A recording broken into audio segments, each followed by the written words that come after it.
নমস্কার, ইতি রান্নাঘরে সকলকে স্বাগত। আশা করি সবাই ভালো আছেন, সুস্থ আছেন। খুব সুস্বাদু একটা রেসিপি, রুটি, লুচি, পরোটার সঙ্গে খেতে খুব ভালো লাগে। আজকে আমি আপনাদের সঙ্গে শেয়ার করব ছোট আলুর দম। চলুন দেরি না করে দেখে নেওয়া যাক আজকের রেসিপি। প্রথমে আমি এই আলুগুলোকে কিছুক্ষণ সেদ্ধ করে নিয়েছিলাম। একটু নুন দিয়ে সেদ্ধ করে নিয়েছি, তারপর কিন্তু খোসা ছাড়িয়ে নিয়েছি। তারপর একটি কড়াইতে সর্ষের তেল গরম করে তার মধ্যে আলুগুলো দিয়ে দিয়েছি। তারপর দিয়ে দেবো সামান্য একটু নুন আর হলুদ আর সামান্য একটু লঙ্কার গুঁড়ো। এই সব কিছু দিয়ে আলুগুলোকে একটু লাল লাল করে ভেজে নেব।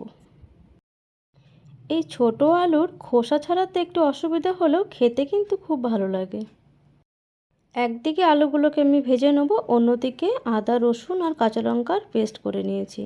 আর তার সঙ্গে কিন্তু আমি টমেটোরও পেস্ট করে নিয়েছি।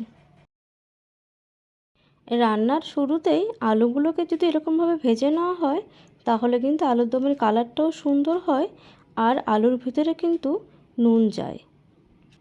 আলুগুলো ভেজে নেওয়া হয়ে গেছে, এবারে আমি একটি পাত্রে তুলে নেব। এইবার ওই কড়াইতেই তেল আবার গরম করে নিয়েছি, তার মধ্যে ফোড়নে দিয়ে দেবো তেজপাতা, দারচিনি, এলাচ। ফোড়নগুলোকে কিছুক্ষণ ভেজে নেব। তার মধ্যে দিয়ে দেবো কেটে রাখা পেঁয়াজ। পেঁয়াজগুলোকে একটু ছোটো ছোটো করে কেটে নিয়েছি।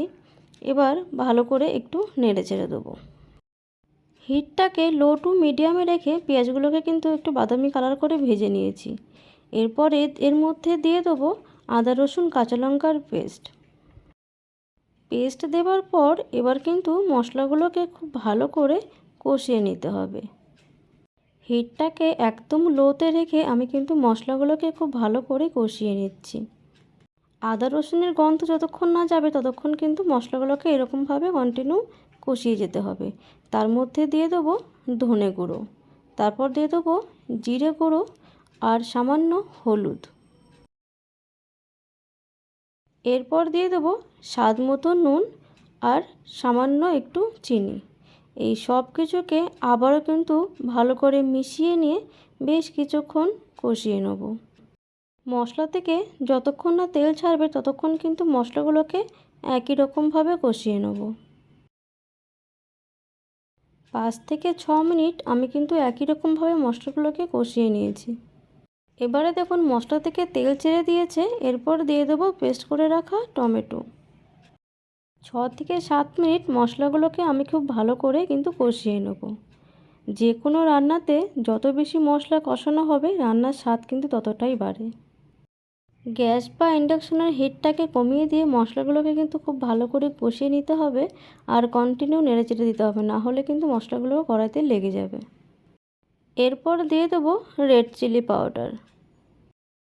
রেড চিলি পাউডার দেওয়ার পর আবার কিন্তু একই রকমভাবে 2-3 মিনিট আমি মশলাগুলোকে খুব ভালো করে কষিয়ে নেব।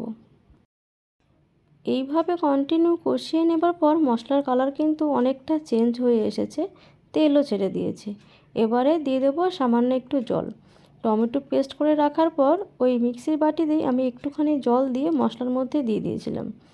আবারও কিন্তু কিছুক্ষণ নেড়ে চেড়ে দেবো জল দিয়ে। তারপর দিয়ে দেবো ভেজে রাখা আলু।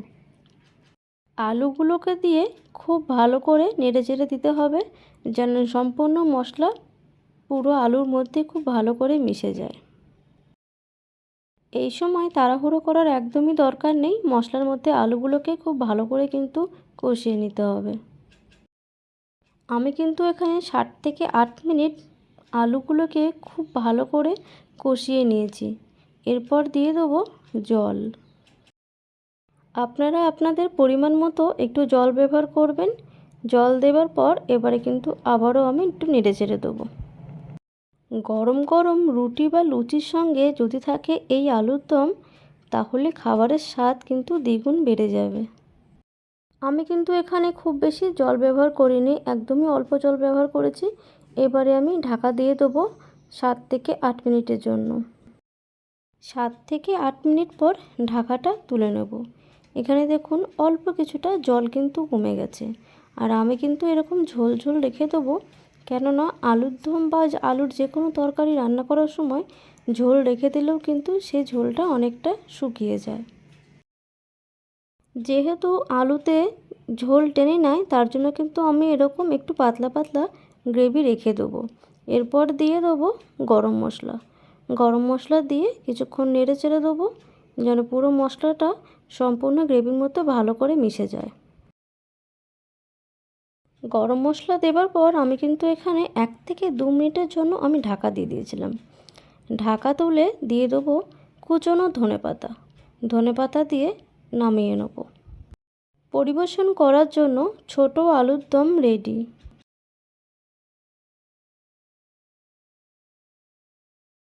আমার এই রেসিপিটি যদি আপনাদের ভালো লেগে থাকে অবশ্যই কমেন্টে জানাবেন, ভিডিওতে দিলে একটা লাইক এবং চ্যানেলটিকে সাবস্ক্রাইব করবেন।